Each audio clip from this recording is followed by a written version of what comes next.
tiiviiksi. Ja nämä rupeaa hankaan jossain vaiheessa oksarunkoa, kun nämä paksunee, sitten kun ne tuulessa hankaa toisiaan, kuoret menee rikki ja saattaa käydä jopa niin, että jos nämä jätettäisiin, niin tästä tuo koko latvaverso kuivahtaa joskus, niin se menetetään. Et näitä otetaan pois ja kannattaa ottaa heti pienenä. Ja leikataan ihan tästä tyvestä, ettei jätetä tämmöisiä tappeja. Nämä tämmöiset tapitukset, niin nämä on pahoja. Tässä on 3-4 silmua, niin nyt tästä lähtee 3-4 uutta oksaa ja ne on kaikki taas tuolla keskellä. Ensi keväänä on kahta enempi leikattavaa. Aina kun se otetaan kokonaan pois, se oksa, niin se on silloin ikään kuin menetetty. Ja sitähän me halutaan, että sinne puun keskelle ei niitä oksia tulisi. On se sitten pieni oksa tai iso oksa, niin kannattaa ottaa pois, koska sitä pienestäkin tulee joskus iso.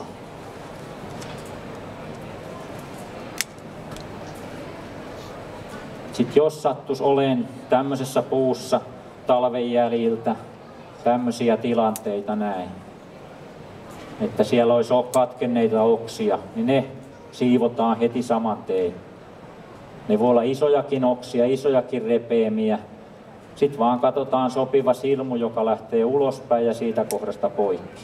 Kaikki tämmöiset oksat kannattaa myös ottaa pois sieltä, taikka leikata niin kuin ennen kuin rupeaa sitä niin kuin muuten leikkaa, kun ne kuitenkin joudutaan ottaa pois. Tuossa on yksi oksa, joka kasvaa puun sisään.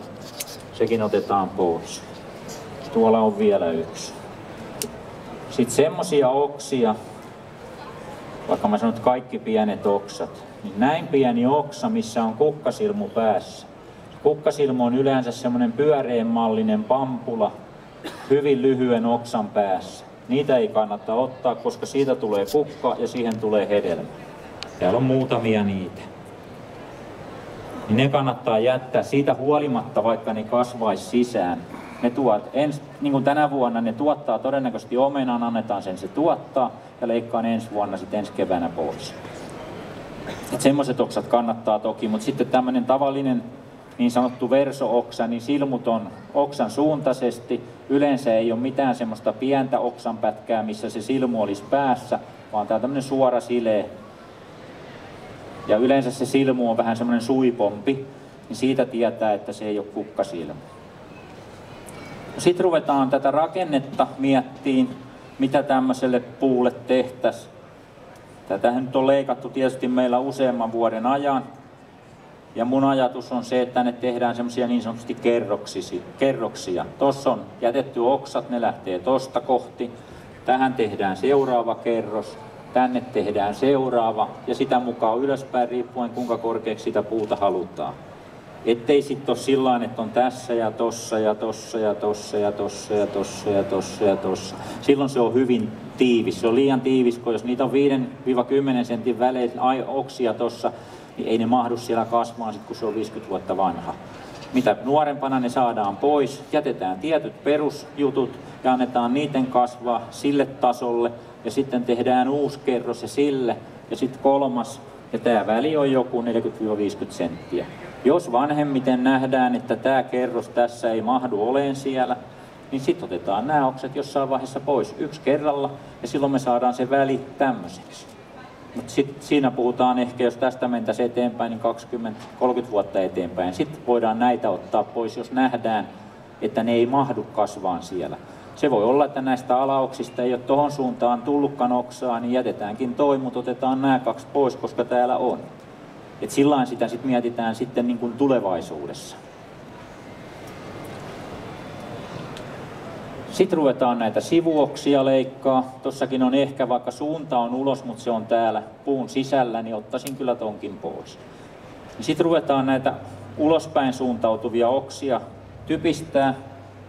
Jos ei tätä leikata, niin tämä oksa lähtee jatkaan kasvuaan tosta. Ja me ei yleensä saada siihen haaroja. Jotkut haaroo paremmin, jotkut haaroo huonommin.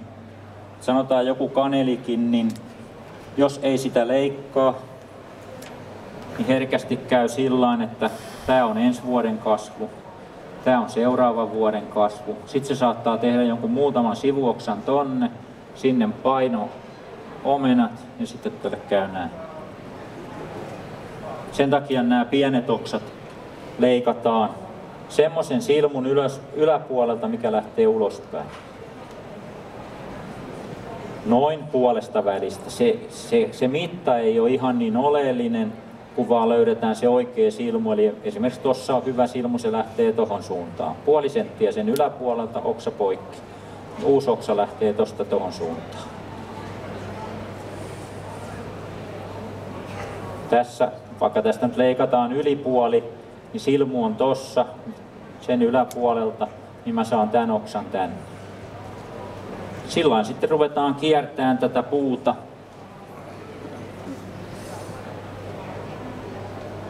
Jos mä leikkaisin tosta, niin se uusi oksa lähtisi kasvaan tonne. Ja sitä mä en halua, sen takia otetaan se toinen silmu, joko toi tai toi. Siinä on 2 silmua, jotka lähtee niin kuin ulospäin. Mieluummin sit otan lyhyemmän, jolloin mä saan tänne vahvuutta enemmän. Mitä pitempi jätetään se oksa, niin sen niin kun hennompi siitä tulee, koska se tekee ne uudet oksat käytännössä tämmöiselle pätkälle. Jos mä olisin jättänyt sen ylös, niin se olisi tehnyt tänne. Näin saadaan tavallaan sitä vahvuutta. Tää oksa on leikattu tosta, tosta, tosta ja nyt tosta. Niin tää vahvistaa sitä, jolloin se kestää jossain vaiheessa sen sadon, kun sinne saadaan myös sitä paksuuskasvua. Kaikki pienet oksatkin napsastaan poikki. Katsoo vaan sen silmun, että se lähtee oikeaan suuntaan. Tällainen sitten kierretään se puu. Sitten tulee tämmöisiä vähän ongelmakohtia. Se on lähtenyt periaatteessa oikein. Tossakin se on vielä mennyt oikein. Toi on ruvennut taipuun tohon. 2 vaihtoehtoa. Joko leikataan uudestaan täältä tai pistetään tohon paino ja taivutetaan se ulos. Nythän se on niin kuin tavallaan oikeaan suuntaan menossa. Tämän kokoinen oksa taipuu vielä hyvin, niin tämä ei ole niin kuin menetetty, mutta sanotaan, että tämä olisi 2 senttiä, 3 senttiä vahva, niin se ei tästä enää taivu. Se voi täältä ylhäältä taipua, mutta en mä tämmöistä puuta halua. Tämmöisiä voidaan sitten taivuttamalla saada. Ja silloin se kannattaa säästää. Jos teillä on kysyttävää, niin huudelkaa sieltä väliin, vaan mä yritän täältä sitten seurata sillain, että voisin vastailla samaan aikaan. Tässä on vähän sama ongelmakohta. Tässä on ylipäänsä tälle puulle ongelmakohta. Ja mikä se on?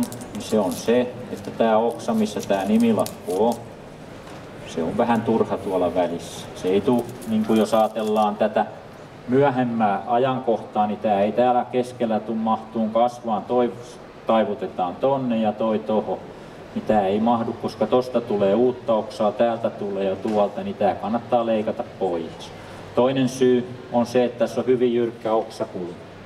Jos tänne tulee paljon painoa, se voi revetä tosta ja se voi jopa revetä niin pahasti, että nämä molemmat joudutaan katkaiseen pois.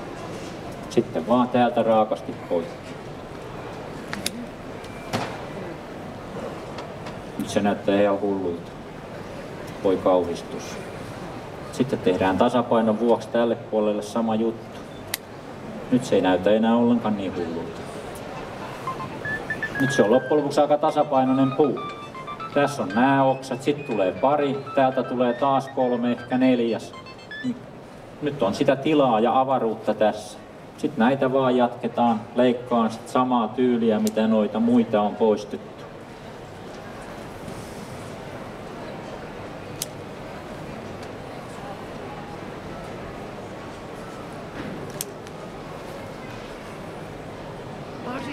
Että kuinka paljon kerralla voi leikata, että jos on jäänyt vähän niin kuin huonosti aiemmin leikkaamaton, niin mikä on, ettei leikkaa sitten liikaa. Ja sitten toinen kysymys, että päteekö nämä kaikki samat asiat niin myös päärynäpuuhun? Samat asiat pätee päärynäpuuhun niin kuin omenapuuhun. Et siinä ei ole eroa.